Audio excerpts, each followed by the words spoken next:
Puede ser o no también. Ahí también, en el muestreo probabilístico, cuando usamos la repartición, o sea, digamos por la categoría de repente sexo, una posibilidad es que mantengas el porcentaje en la población, pero la otra es también que no. Ambas son válidas, por ejemplo.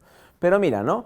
Veamos un ejemplo, ¿no? Imagínense, por ejemplo, de que si mi interés de repente es, en este caso, investigar algo en lo que corresponde a los varones, por ejemplo, un deporte en particular de repente, ¿no? Si yo usara muestreo aleatorio para hacer una investigación solamente en este salón, por ejemplo, ¿no? Ustedes son 40 alumnos, ¿correcto?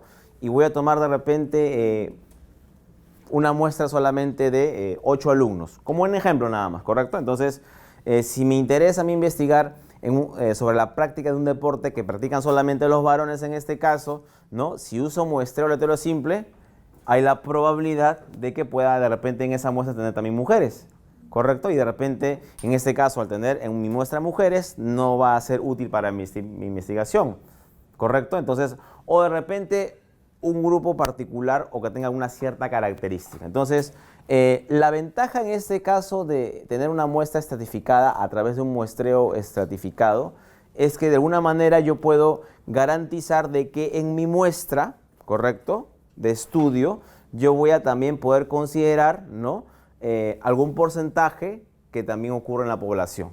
No necesariamente es la misma proporción, como mencionó su compañera, puede ser algo diferente. Entonces, por ejemplo, si yo en mi población tengo hombres y mujeres y me interesa también en la muestra mantener hombres y mujeres, por ejemplo, entonces también sin necesidad que sea el mismo porcentaje, puedo asegurar ello en el muestreo estratificado, en base a la variable sexo, de repente. De repente, otra forma de estratificar podría ser entre grupos de personas que practican deporte y que no practican deporte. En la población hay eso. Entonces, yo también quiero en mi muestra asegurarme de que en mi muestra obtenida también hayan personas que practican deporte y personas que no practican deporte.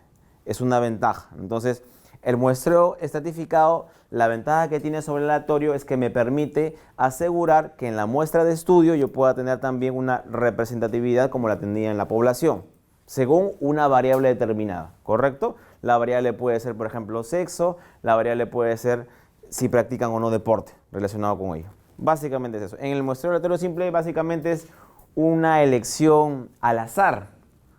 Entonces yo puedo escoger personas en una cantidad inclusive mayor a la que de repente me va a ser de utilidad, ¿correcto? Entonces no asegura de que al usar, no se asegura que al usar el muestreo aleatorio simple consiga ello para mi estudio. Esa es la ventaja del muestreo estratificado con respecto al muestreo aleatorio simple, ¿correcto? ¿Está clara la diferencia? Bueno, nada más que diferencia es la ventaja, una ventaja, ¿correcto? Porque básicamente la aplicación de uno a la otra depende de la investigación, de lo que tú quieras conocer.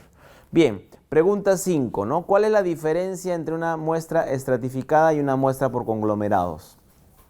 ¿Recuerdan? ¿No?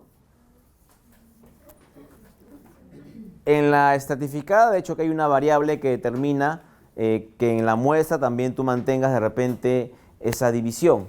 Por ejemplo, ¿no?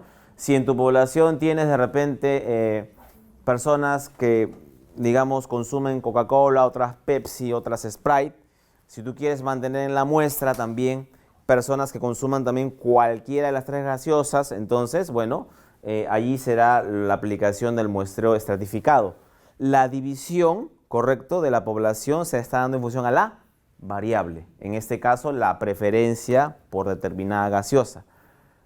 Pero en el conglomerado la división se da de manera natural. Por ejemplo, me refiero a una división, por ejemplo, geográfica. Si, por ejemplo, hacemos un estudio a nivel nacional, me refiero a nivel del Perú, un conglomerado podría ser un departamento. Esta división del departamento ya es una división que le llaman natural, ¿correcto? Yo de repente podría decir, de todos los departamentos del Perú, solamente voy a tomar algunos conglomerados, o sea, algunos departamentos, ¿correcto? Y ahí comienzo a analizar otras características. Es, por ejemplo, una diferencia entre el muestreo estratificado, ¿no?, y el muestreo por conglomerados, ¿correcto? Porque en el muestreo estratificado tenemos también una variable, ¿no?, de estudio que determina esta división. En cambio, El caso del muestreo conglomerado se usa mucho también en divisiones que se dan geográficamente. De repente puede ser un distrito y en el distrito cada conglomerado es una parte de ese distrito, viéndolo territorialmente. ¿Te das cuenta? Entonces esa es una diferencia, por ejemplo, entre el muestreo estratificado y el muestreo por conglomerados, ¿no? Ahora, 6 dice, explique por qué existe un interés en obtener conclusiones sobre una población en lugar de solo describir los resultados de una muestra. ¿Quién puede responder esta pregunta? Dice, ¿no? Explique por qué existe un interés, ¿no?, en obtener conclusiones sobre una población en lugar de solo describir los resultados de una muestra, ¿no? Nosotros hemos visto, ¿no?, la población como la totalidad de las unidades de análisis, ¿no? Si fuese para mí accesible o viable, ¿correcto?, tener información de toda la población, ya no usaría muestreo, ¿correcto?, si ya tengo toda la información.